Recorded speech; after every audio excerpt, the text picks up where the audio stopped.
Rancangan ini dibawakan kepada anda dengan kerjasama Affin Bank dan Affin Islamic.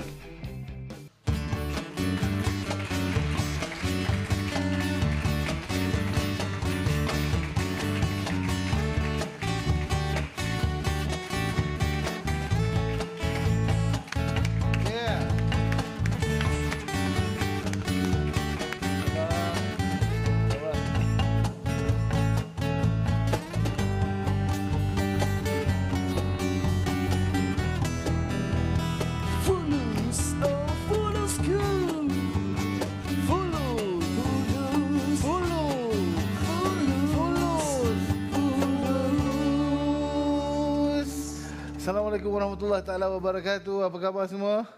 Sihat? Anda sekarang sedang menyaksikan rancangan Fulus, rancangan yang membuatkan kita mempelajari dan mendapat lebih banyak ilmu mengenai perbankan Islam. Fulus dibawakan khas kepada anda oleh Affin Islamic Bank. Ya, tuan-tuan dan puan-puan, saya Aflin Syauqi, hos anda seperti biasa, dan bersama saya adalah kumpulan gitar rancak akustik dan tak berapa akustik, iaitu 30 sen. Kawan-kawan, kita ada satu perbincangan yang menarik pasal perbincangan ini adalah mengenai satu benda yang boleh menjadi kawan dan boleh menjadi benda yang menjahanamkan hidup kita. Apa kata kita kembali selepas ini dalam rancangan Fulus dan kita akan lebih mengetahuinya. Kembali dalam Fulus.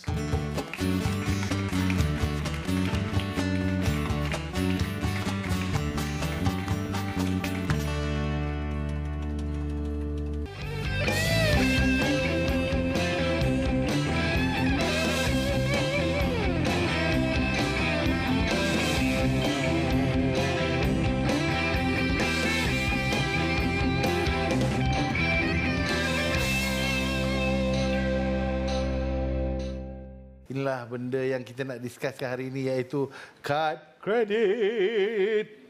Sekarang ini kita tanyakan kepada kepada doktor.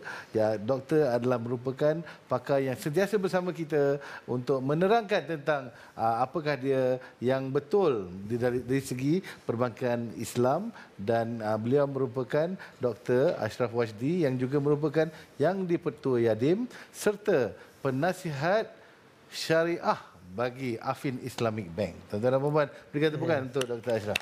Assalamualaikum warahmatullahi wabarakatuh. Islamic Bank, ada ke kad kredit? Ada.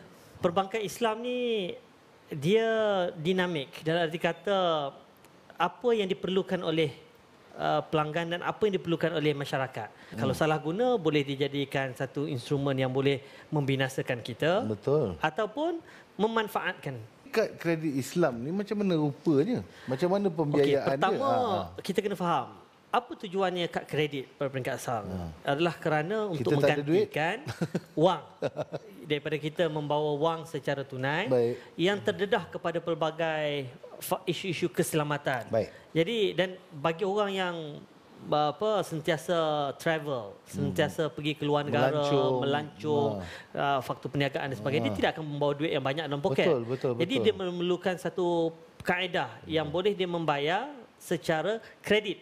Betul. Sama ada prinsipnya secara pinjaman ataupun diwakilkan pembayaran itu oleh sesebuah institusi. Sebab itulah dalam konteks inilah kebanyakan bank-bank Islam yang ada pada hari ini, dia mendatangkan satu alternatif kerana kad-kad konvensional itu terkandung di dalamnya unsur riba, unsur-unsur yang diharamkan oleh Allah. Tetapi dalam konteks kad kredit Islam, dia ada beberapa parameter ataupun garis panduan. Pertama, dari segi penstrukturannya adalah mesti menepati syariah, dan penggunaannya pun mestilah patuh syariah. Kredit card, ya, kita tahu kredit card ni ada interest. Kalau ada kredit card ada interest, ya. Dan interest ni merupakan bunga yang kita kena bayar kepada bank. Kalau kita boleh bayar minimum, katakan kita bayar minimum. Jadi kalau bayar minimum tu kita bayar bunga dia saja atau something like that. Dari segi bank Islamnya kredit card macam mana? Bank Islam peringkat awalnya saya boleh katakan dia menggunakan prinsip yang disebut sebagai bai'ul inah ataupun jual beli secara inah. Maknanya apabila kita pergi kepada bank memohon kad kredit, banyak bank-bank yang pada peringkat awalnya dia memperkenalkan satu struktur di mana dia akan bertransaksi, berangkat dengan kita dulu, jual beli suatu barang kan pada harga tertangguh. Dan harga yang tertangguh itu akhirnya menjadi kita punya kredit limit kita. Katakan kredit limit kita 5,000, jadi kita akan berjual beli satu barangan, bank akan jual kepada pelanggan dan pelanggan akan jual balik kepada bank, akhirnya akan wujud satu kredit 5,000 yang itu akan jadi kredit limit kita. Dan setiap kali kita swipe, katakan kita penggunaan dia RM150, RM200, keluarlah statement kenyataan pada tiap-tiap bulan. Dan ada jumlah yang perlu dibayar. Kalau Afdin bayar penuh, tidak ada apa-apa. Kalau tak bayar penuh, maknanya bank akan charge keuntungan. Tapi keuntungan itu mestilah pada tahap yang tidak membebankan, hanya dari konteks keuntungan yang telah pun kita angkatkan pada peringkat awal. Itu satu model. Satu lagi model yang banyak digunakan oleh bank Islam sekarang ini ialah konsep yang dipanggil wakalah, perwakilan. Maknanya bank yang mengeluarkan kad kredit itu, dia sudah berangkat dengan pelanggan bahawa dia akan menjadi wakil membayar bagi pihak pelanggan. Jadi apabila pelanggan itu pergi ke kedai, dia swipe kad dia, beli baju katakan, ada hutang RM100. RM100 itu adalah pinjaman yang diberikan oleh pihak bank. Maknanya yang akan membayar kepada syarikat itu adalah bank. Bank ini dia ada charge dia, tetapi charge itu tidak terkait dengan pinjaman tadi, tapi charge itu lebih kepada charge perkhidmatan. Perkhidmatan mengeluarkan kad itu, perkhidmatan mengeluarkan pelbagai aspek-aspek perkhidmatan lain yang telah untuk servis tu juga. Ya, betul.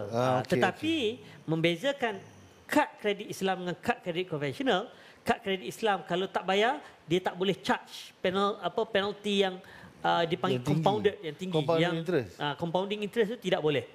Jadi kredit card Islamik tidak ada compound interest? Tidak ada. Dan yang keduanya, penggunaan kad kredit itu sendiri pun tidak boleh digunakan untuk membeli perkara-perkara atau barangan-barangan yang diharamkan. Dia ada kod-kod dia. Katakan arak ada kod ABC katakan. Okey. Daripada peringkat awal lagi, bank-bank Islam ni dia dah mengenal pasti kod-kod yang haram ini. Dan dia akan sekat awal-awal. Bank Islam tidak mahu terjebak. Perbankan Islam tidak mahu terjebak dengan aktiviti-aktiviti yang diharamkan. Ada safety measure keselamatan supaya apa-apa berlaku pun wang dia sentiasa berada dalam urus niaga yang halal dan diberkati oleh Allah. Baik, kita juga pergi keluar dan bertanya pendapat orang-orang di luar sana tentang topik kita hari ini, kad kredit. Kalau kita ada benda kredit card ni, kita macam nafsu tak kawal habis. Kalau kita asyik menggunakan kredit card, nanti kita punya nafsu tidak terkawal. Lama kelamaan kita tak sedar, kita akan telah berhutang dengan syarikat kredit card tu dengan banyak. So far tak ada masalah lah dari segi aspek pembayaran dan sebagainya, sebab kita tak mengawal penggunaan kredit card tersebut. Kredit card itu pada masa ini sangat memerlukan, tapi ia juga perlu digunakan pada masa yang diperlukan saja. Baiklah, itulah dia pendapat kawan-kawan kita di luar. Dok, praktikal ke kita ada kredit card ni? Dia bergantung pada individu. Tak semua keperluan saya mungkin tidak sama dengan keperluan Aflin. Sebab itu akhirnya kita kena tengok setiap sesuatu dalam kerangka keperluan dan untuk mengelakkan daripada kehendak kita melampaui keperluan yang ada. Memang banyak lagi yang perlu kami kupaskan tentang kad kredit ni dan juga permasalahan yang lain. Juga kita akan berjumpa dengan tetamu khas kita hari ini, seorang pelakon dan kawan baik saya yang lama saya tak jumpa. Tuan-tuan dan puan-puan, nanti kita perkenalkan selepas ini dalam rancangan Fulus.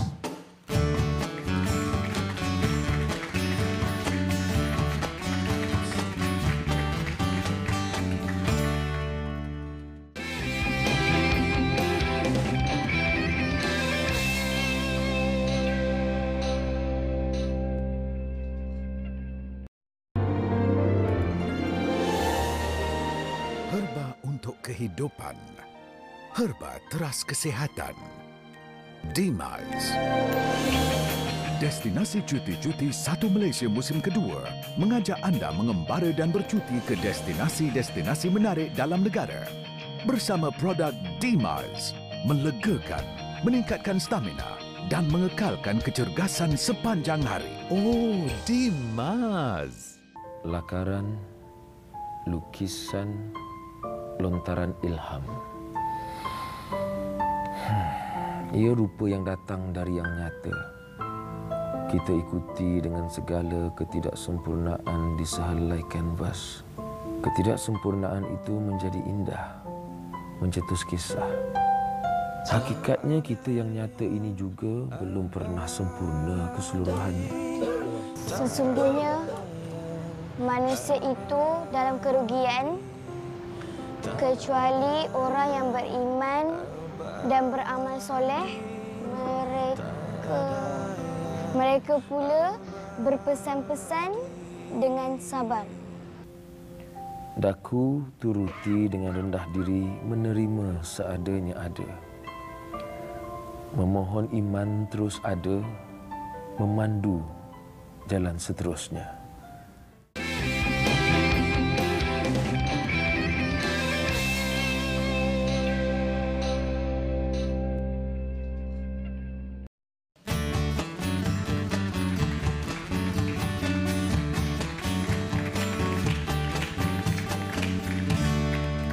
Ya, tuan-tuan dan puan anda kembali sekali lagi dalam rancangan Fulus bersama saya Aflin Syauqi dan tetamu saya itu Dr. Ashraf.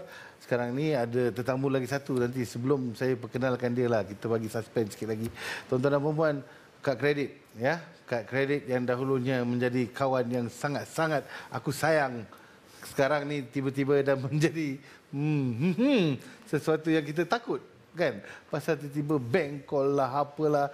Dan kenapa boleh jadi sampai macam ni? Sekarang ni kita akan bertanya dengan tetamu kita yang lagi satu. Sama ada kad kredit adalah musuh dia ataupun kawan dia. Kita bertemu dengan sahabat lama saya, tuan-tuan dan puan-puan, berikan tepukan untuk Hans Isaac. Ya. Hai. Hai. Hans, sihat apa khabar? Macam apa? Sihat. Nampak ceria hari ni. Ceria, sungguh. Okay. Sungguh ceria. Okey Hans. Yo. Kita berbincang hari ni tentang kad kredit. Dan kad kredit ni, Hans punya kad kredit yang pertama bila Hans dapat? 22 tahun baru saya dapat kredit kad pertama. 22 tahun saya usia okay. 22 tahun. Dan masa tu dah start kerja? Saya kerja 17 tahun. 16 tahun dah start kerja, 16, 17. So saya dah ada wang sendiri. So saya apply untuk kredit kad, dia bagi limit 500 je. 500. Kredit kad ni dia takutnya adalah dia bukan dalam wang, kita nampak dalam segi signature. Kita sign je. So bila kita sign, kita tak sedar. Tapi kalau katakan kita sign satu, kita beli sesuatu untuk katakan 8,000, 5,000 atau apa, letak wang duit cash tu depan mata kita, kita tak akan belanja duit tu. Menggigil kita. Menggigil nak lepas duit tu. Tapi bila kita nak sign, senang je. Okey, tak ada masalah. You see? So mindset, psikologi kita, mindset, kita rasa macam I'm not spending the money. Pembelian pertama, ingat tak dengan kredit kad? Mesti pasal event tu.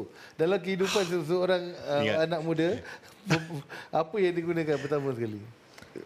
Segan nak bagi tahu. Pergi dating. Pergi dating. Pergi dating. Memang lelaki kalau ada macam tu dia nak tunjuk cek kredit kad. Dia tak tahu kredit kad tu 500 tapi letak macam berjuta dia dekat belakang. Tapi sebenarnya letak tu macam, saya kaya, sebenarnya tak kaya langsung. Semua kredit limit 500 je. Kredit 500 je. Bila makan pun kira. Dia makan benda tu kita, okey, berbalance kita nak makan berapa, takut kredit kad tu burst kan. Tak boleh kan. Betul. Kalau dia makan banyak ni, okey tak apa, kita minum air sejuk je. Air sejuk je. Saya dulu ada kenal ramai kawan saya yang menggunakan kredit kad macam debit kad. Maknanya sebenarnya dia bukan nak berhutang. Kan dia menggunakan, dia nak facility yang dia tak payah bawa cash. Betul. Kan jadi apa yang dia buat, dia gunakan kredit kad tu sekadar okey saya nak beli barang ni, tapi pada waktu yang nak kena bayar dia bayar penuh. Apa matlamat kita ada kredit kad ni?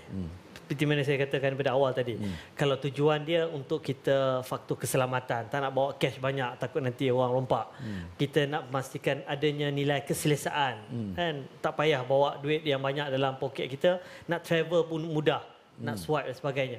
Jadi kalau itu matlamat dia, lebih baik kita ambil debit card, kerana debit card ini dia menghadkan penggunaan kad berasaskan berapa duit yang ada dalam akaun.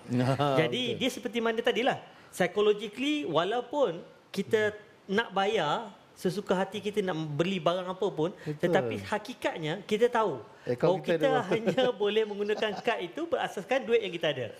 Kalau kad kredit, dia bergantung pada kredit limit. Kalau kredit limit itu 100,000, 200,000, maknanya kecenderungan untuk kita menggunakan duit orang lain. Kita suka berbelanja menggunakan duit orang lain daripada duit kita. Mana hakikat kad kredit itu adalah membelanja duit daripada orang lain, bukan duit kita. Bagi saya kredit company, syarikat selalu tak suka pelanggan macam saya. Sebab bila saya sign, saya ada habit saya dalam minda saya fikir. Saya dah sign bil 200 makan hari itu. Saya dah sign untuk beli kasut RM400. Saya kira, matematik saya terus macam komputer. So saya balik office saya Senin, saya tahu minggu ni saya dah belanja RM800. Terus saya ambil checkbook, saya sign, saya bagi respect, bayar. So kredit card selalu telefon cakap, Cik Hans tak payah bayar on the spot tau. Sebab dia nak ambil untung daripada interest. So itu dari mana bank membuat duit. Itu biasa, berniaga. Syarikat bank, that's how they make money. Tapi bagi saya tak suka. Saya suka settlekan kalau kita sign RM1,000 atau RM2,000 atau RM10,000. Hujung bulan ke paling lewat bayar full. Jangan simpan saya bayar 10%. Tapi ikut kemampuan. So kalau kita rasa kita boleh belanja RM10,000, maksudnya kita boleh bayar RM10,000 tu. Maknanya ada flexibility sikit lah. Ya. Mungkin ada orang macam gaji datang lewat kan sebulan. So mungkin kredit kad tu boleh membantu mereka untuk ke bulan yang kedua untuk beli susu untuk anak ke apa ke, nak pergi office makan. So mungkin benda tu yang as you said earlier on, benda tu akan membantu kredit kad. Tapi kalau ramai saya tengok masa especially mungkin penonton yang lebih muda, dia tak faham apa tu responsibility memegang kredit kad tu. Pasal ramai orang remaja muflis because of credit card. Betul tak? Betul. Jadi adakah rasio dia sekarang ni agak dalam keadaan membimbangkan? Memang dari setahun ke setahun inilah antara yang kebimbangan yang akhirnya kerajaan melalui bank negara mengeluarkan pelbagai peraturan-peraturan baru. Dia panggil sebagai responsible financing, pembiayaan dengan tanggungjawab. Maknanya dan dia tak boleh seorang ni dengan gaji tertentu mempunyai lebih daripada beberapa kredit kad. Kalau dulu syarikat-syarikat kewangan berebut-rebut untuk menjual kredit kad dia kepada pelanggan. Sebab mentaliti perbankan konvensional memang seperti mana saudara Hans sebutkan tadi. Dia buat duit apabila orang tu tak boleh bayar. Maknanya sebab itulah psychologically dia akan suruh bayar minima. Sebab kalau bayar penuh dia tidak akan dapat untung. Berbanding dengan perbankan Islam, sebab itu perbankan Islam dia mengeluarkan kad kredit hanya sebagai satu cara untuk membantu orang untuk membayar ataupun melunaskan tanggungjawab perbelanjaan dia. Tetapi tidak menggunakan kad kredit untuk mendapatkan keuntungan. Seperti mana perbankan konvensional. Sebab itulah apabila kita bercakap soal perbankan Islam, dia ada nilai akhlak dan moral. Bukannya sekadar mengauk keuntungan daripada kepayahan orang lain. Baik. Dan juga saya suka yang kad-kad kredit Islamik tu, dia dah ada had dia sendiri dari segi barangan-barangan apa yang boleh dibeli. Pasal ada Islamik punya syariat compliance tu kan. Okey, tuan-tuan dan puan-puan, kita akan kembali sekali lagi selepas ini dan memperbincangkan tentang kredit kad lagi. Dan saya rasa lepas ini kita akan membincangkan tentang bahana orang muflis kerana kredit kad. Dan kita akan kembali selepas ini dalam rancangan Fulus. Terima kasih.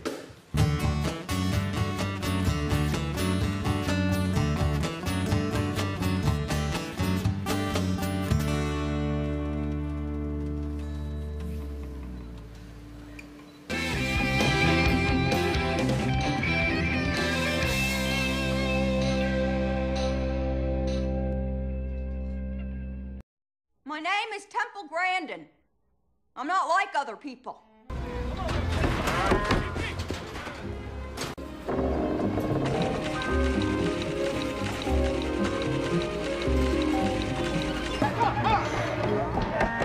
What is this thing? What happened to it? It calmed down. They just like it. Happy? And that's you angry.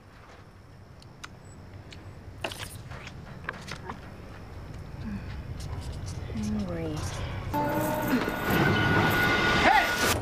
What are you doing? Stop!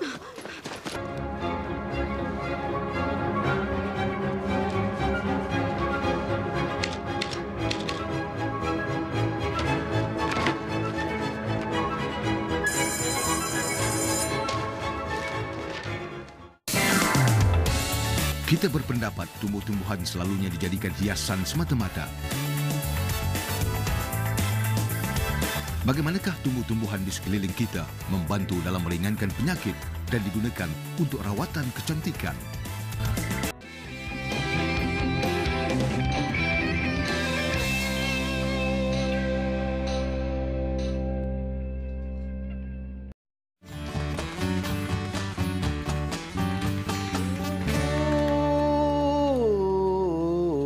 Tuan-tuan dan puan, anda masih lagi bersama saya Aflin Syauki dan kita ada tetamu iaitu Hans Isaac dan juga Dr. Ashraf sedang berbincang-bincang tentang permasalahan kredit kad. Kan Hans, Hans memang saya kenal lama lah, dia ada salah seorang yang sangat disiplin dengan wang dia, dengan finance dia, dengan bisnes dia. Pernah tak kita Hans dengar cerita pasal kawan-kawan yang terjebak dalam kredit kad dan terus terbalik? Dulu pernah, sebab mungkin dia baru dapat kredit kad. Gaji mungkin 3,000 tapi setiap bulan enjoy sini sana sampai pergi 6-7 ribu. Bulan pertama okey, bulan kedua okey, bulan ketiga dah start masalah kan, sebab dia tak boleh service dia punya finance dengan bank. Lepas tu dia apply kredit kad lain. Cuba untuk dapat sebelum blacklist, dia buka tu lagi untuk start balik benda tu. So benda tu tak akan stop. Dia orang akan teruskan sampai betul-betul dia blacklist across the board dengan semua bank, dengan bank negara semua. Baru dia orang sedar yang dia orang tak sedar bila blacklist ni banyak benda akan berlaku. Di satu mungkin travelling. Nak keluar negara susah. Nak ambil pinjaman rumah, pinjaman kereta, apa-apa segalanya, mereka akan di blacklist. Doktor, Islamic credit card hanya untuk orang yang Muslim, agama Muslim ataupun sesiapa boleh mendapat kredit card? Sebab saya tak pernah dengar tentang kredit card Islamic. Actually, bukan saja Islamic credit card. Apa juga pembiayaan produk-produk perbankan Islam ni untuk semua. Dan realiti di Malaysia hari ini, sebenarnya majoriti pelanggan-pelanggan perbankan Islam, kalau 2 tahun lepas 56% adalah bukan Islam. Maknanya orang bukan Islam lebih percaya kepada perbankan Islam kerana adanya di sana nilai-nilai yang mana yang dia orang pun tak suka. Contohnya dia tahu bila dia membiayai ataupun menyimpan, melabur melalui bank Islam, dia tahu perbankan Islam ni tidak akan gunakan dalam sektor-sektor yang akan menjejaskan alam sekitar umpamanya ataupun menjejaskan keruntuhan akhlak seperti sektor-sektor alkohol. Ini perkara-perkara yang universal values yang dikongsi bukan hanya orang Islam tetapi juga orang bukan Islam. Tetapi kalau bank konvensional dia tidak ada limit, dia tidak had. Mana dia nak langit lah. ada limit dia. Maknanya dia boleh buat apa saja asalkan untung. Yang itu yang saya nampak bila saya mengkaji dan menilai kenapa orang bukan Islam ni pergi kepada perbankan Islam. Antara faktor utamanya ialah kerana nilai-nilai yang ada di dalam kewangan dan perbankan Islam itu sendiri. Interesting. Jadi kalau mak ayah dia atau orang bukan Islam pun dia nak pastikan anak dia jangan gambling, jangan pergi minum, jadi dia akan selamat dia pergi bank Islam. Kalau unit dia juga sama seperti seorang ayah atau ibu yang beri kredit supplementary card kepada anak, mereka masih boleh meletak kredit limit. Kalau anak mereka sekolah di Australia ataupun di negara lain dan perlu wang, so mungkin mereka boleh buat tu dan kredit kad akan benarkan supplementary card at 1,000 Aussie dollars atau US dollars. 1,000 dia tak specify what you can or cannot buy. Tapi kalau bank Islam dia tahu dia pastikan anak dia ni orang bukan Islam, dia bukan ada hal haram dari segi minum arak dan sebagainya. Jadi tapi dia nak pastikan anak dia jangan bawa benda-benda mungkin yang pergi Australia dan US ni patut ada kredit kad dia. Jadi itu salah satu cara dia pergi, dia pastikan anak dia jangan pergi ke Malala, jangan pergi pada pub dan sebagainya. Sebab memang ada kod yang pergi pada pub, pergi pada disco dan sebagainya. Yang itu saya rasa kredit kad tu bagus tu. Nanti bila saya nak kredit kad tu bagi anak dia. Pergi pada bank-bank Islam, insya-Allah. Betul, insya-Allah. Okey. Kita juga ada soalan daripada kawan-kawan kita di studio sekarang ni. Ada ke? Ada soalan? Apakah aset yang selalu dijadikan sandaran bagi pembiayaan kredit kad Islam? Dia bergantung kepada macam saya kata awal tadi, struktur apa yang digunakan oleh pembankan Islam. Kalau dia menggunakan struktur BBA atau buy on inah, selalunya dia aset-aset itu mestilah aset-aset yang dimiliki oleh bank. Dan aset itu mesti aset benar. Contohnya bank boleh menjual hartanah dia ataupun office space dia akan kira berapa kaki persegi, dia akan nilaikan dan itu sebagai aset pendasar untuk dia menjual dan akhirnya pelanggan itu membeli. Itu secara umum lah kalau boleh saya jawab dalam konteks itu. Dapat pencerahan Dapat? Saya pening. Muka macam tak confident je. Hans pening. Hans masih pening. Okey, untuk saudara-saudara kita yang gagah-gagah. Apakah wajar saya buat pinjaman untuk langsaikan hutang kad kredit? Adakah patut saya gali lagi satu lubang untuk tutup lubang yang lagi satu? Saya tu jawapan yang senang. Tak, sebab benda tu tak akan akhir. Kan? Akan teruskan gali lubang tu makin lama makin dalam dan bila dah dalam sangat tu tak boleh keluar. Terus potong dan stop dan cuba selesaikan apa yang boleh dengan ansuran. Walaupun anda akan bayar interest yang lebih sikit, tetapi anda tak akan terbabit lagi banyak dengan hutang. Dan seloknya kita jangan bayar interest itu pasal kita akan cuba ke Islamic banking. Pasal di Islamic banking kita tak suka bayar interest. Tapi bila dah terjebak kena bayar lah. Yalah, dia dah terjebak, dia terpaksa bayar. Tapi even dengan I think dengan whatever bank pun yang pegang kredit card, kalau dah hutang tu kena bayar. Ujung dia akan menimbulkan kemudaratan kepada diri kita. Macam Hans kata tadi lah, kalau kita tak bayar, kita akan diisytihar muflis, kita tak boleh buat macam-macam benda.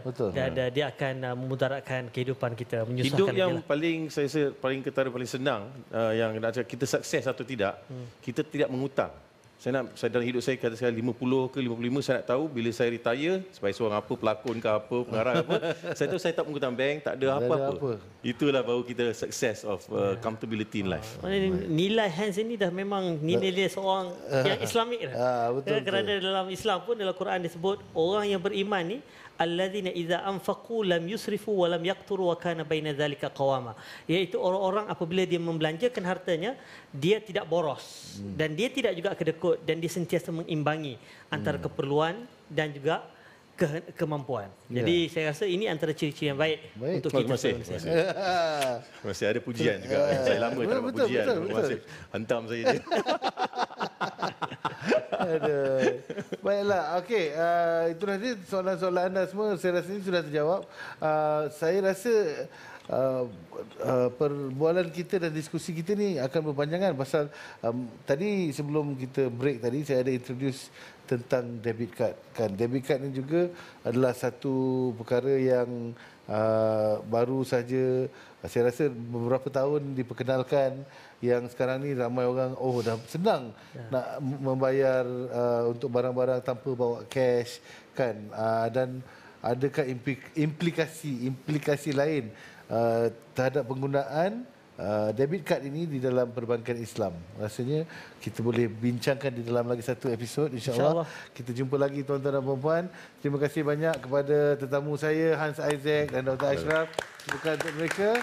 Dan tuan-tuan dan puan-puan, jangan lupa layari laman web kami www.tvlhijrah.com/fulus, dan di sana anda boleh memenangi hadiah-hadiah mingguan dan hadiah-hadiah utama, ya. Tuan-tuan dan puan-puan, jumpa lagi. Assalamualaikum warahmatullahi wabarakatuh. Assalamualaikum.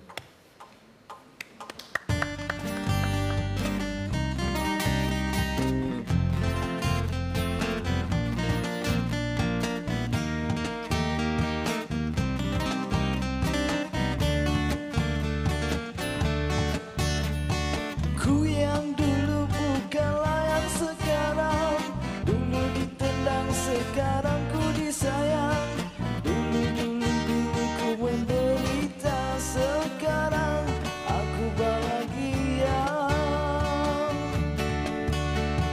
Cita-citaku menjadi orang kaya, dulu ku susah, sekarang alhamdulillah. Bersyukurlah pada yang maha kuasa memberi jalan untuk semua.